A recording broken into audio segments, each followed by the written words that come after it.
What is going on, guys? It is Fog Box here. And anyways, guys, today I'm going to be reviewing the Snow Wolf 200 device, limited edition. This is the Asmodus edition. You can tell by the markings right here and right here on the side of it. Now, I got this box mod in about 2 weeks ago, and I'm loving it and I'm hating it at the same time. I more love it than I do hate it, but it's different. Doesn't have a lot of options. Really doesn't have any options. So besides temperature control and wattage mode. So with that being said, guys, let's dive straight down into the unboxing, and I'll show you what it comes with, and I'll show you menu settings, and then I'll talk about the pros and cons, vape on it a little bit, and tell you my final thoughts on it. So let's dive right down. Alright, guys, so this is what the Snow Wolf 200 box mod comes in. Like I said, this is the limited edition, aka the Asmodus edition. Cool little box, I guess. Nice sturdy box. When you open it, you will have the box mod sitting right under here where it goes, and it'll have two screen protectors on it, front and back. Other than that, you will have your Asmodus distribution card, just like so. And this is just your warranty card with your warranty information on it right there. And also you will have the instruction manual, and it has around like 7 pages or whatnot in that. Max power is 200 watts. It has low voltage protection, input high voltage warning, and reverse battery protection on it. And then you can read through the settings, figure out what you can and can't do. With that being said, let's go ahead and dive straight down into this device. Now, it's 5 clicks to turn it on. Let me turn this thing off for you so I can show you that. So here's the Asmodus, and one of the things I don't like is this mirror finish. Look at this fingerprints. It's horrible, but for the sake of this video, we just have to deal with it, I guess. So 1, 2, 3, 4, 5. 1, 2, 3, 4, 5. There we go. So you get the Asmodus loading screen, Snow Wolf, whatnot. And so with this right now, it's showing the temperature, showing the wattage, showing your ohms, and showing your volts. So the only thing you can really do on this device is you can lock it. You can lock it on the limited edition by pressing the down button and the power up button. Now I don't have an atomizer on here right now, but that locks the resistance on the limited edition. Now, the original edition does not have this locking feature, so a lot of people were kind of upset about that, especially in temperature control mode. Their temperature resistance was changing consistently every time they'd vape on it, and it would make a lot of people mad. This edition, you can lock the resistance, which is a plus. So, there's really, this is it. There's no menu options or anything like that. You can, it's defaulted in temperature control mode. When you put a Canthal build on there, it'll ask you if this is a new device, and you click yes or no, and then it'll sense if it's in Canthal or temperature, what's supposed to. So here's a little finicky thing that I absolutely hate about this device, but I can't do anything about it. So when you put a Canthal build on here, let me go ahead and put this tank back on here.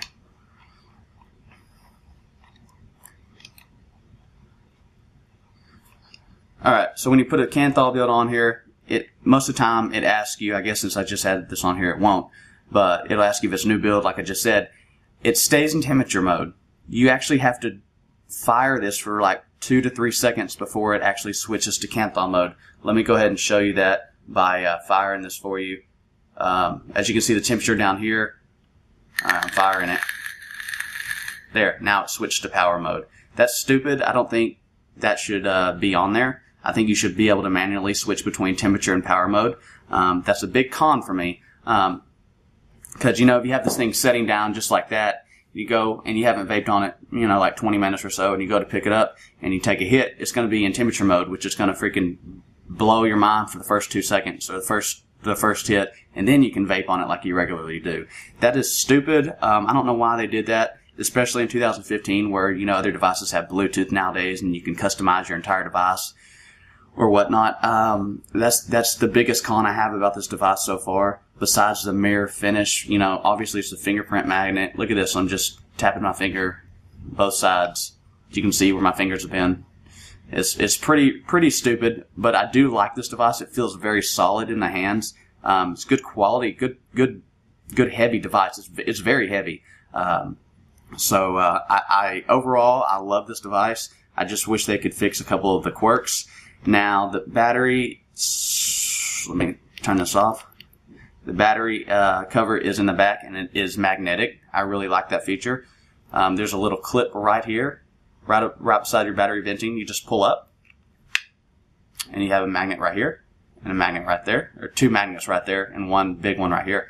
And then you have your batteries right here. I have two VTC5s in here. So, pretty cool, pretty simple. And then, obviously, to put it back on, you just slap it right there. Okay, so let me show you this locking feature real fast. Let me screw this tank back on here.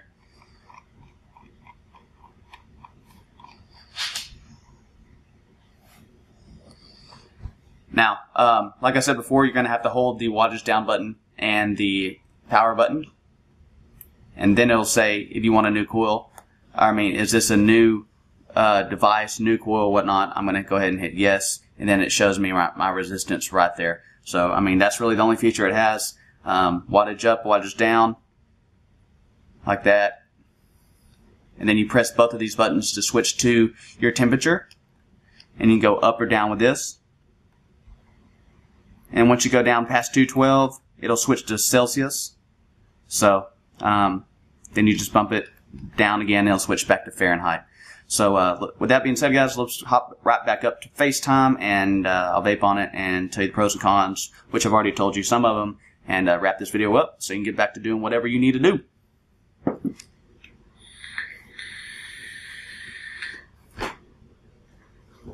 Alright, guys, so you saw what it looks like up close. You saw what it comes in. You saw basically no menu settings at all. That's a big con for me. You know, not being able to manually switch from temperature to Canthaw or temperature to power mode. That's a huge con for me. I don't like that at all. The device will lock itself. I think it's 20 minutes. It might be 30. I'm not 100% sure on that. And then you'll have to, you know, take that first initial hit, and it'll be in temperature mode, which is stupid. But, you know, that's one of the cons. Pros, yeah. One other con I don't like is this mirror finish. You can put a J wrap on there or any kind of wrap on here and completely disregard that, which some people do. I like the way it looks.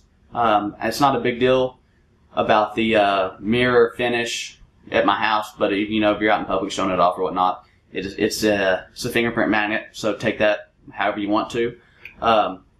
So pros, feels great. It's heavy, good quality device.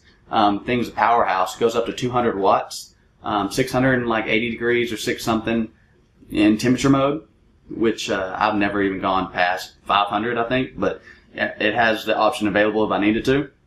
Oh, also this thing goes up to 70 watts when you're in temperature mode. So you can really get the amount of temperature you want fast, especially if you have like some crazy twisted Clapton build or something like that. It goes up to 70 watts, which is a plus. And what else? Oh, anything 150 degrees in wattage mode and above to 200, it pulses. It's a pulsating device, so it's going to sound like a helicopter, which is weird. I don't know why they did that, but there's some reason they did that. But I haven't gone over 150. I have no need to. But maybe in the future, I don't know. Who knows? So, with that being said, the pros are obviously outweighing the cons for me. Some people don't get this device just because some of the cons that I listed. But overall, I love this device. I sold my IPv4 for it, and I'm really enjoying it. It's small. It's really small. It's one of the main reasons I got this thing, especially for a dual box mod. I know there's some smaller ones out there, but I really like this. I enjoy it. I'd recommend it, yes, depending if you can get over those cons, which I can. It's still a pain in the butt, but I like the device, and that's my opinion on it. So let me take a couple of vapes for you and go ahead and end this video and let you guys get going. So.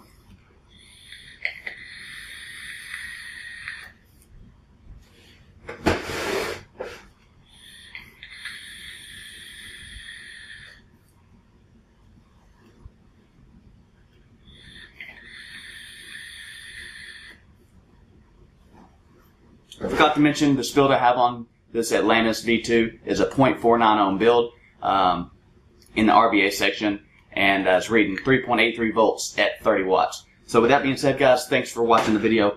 If you did like it, please leave a like. If you have any questions, leave them in the comment section below. With that being said, I will see you on the next video. Peace out.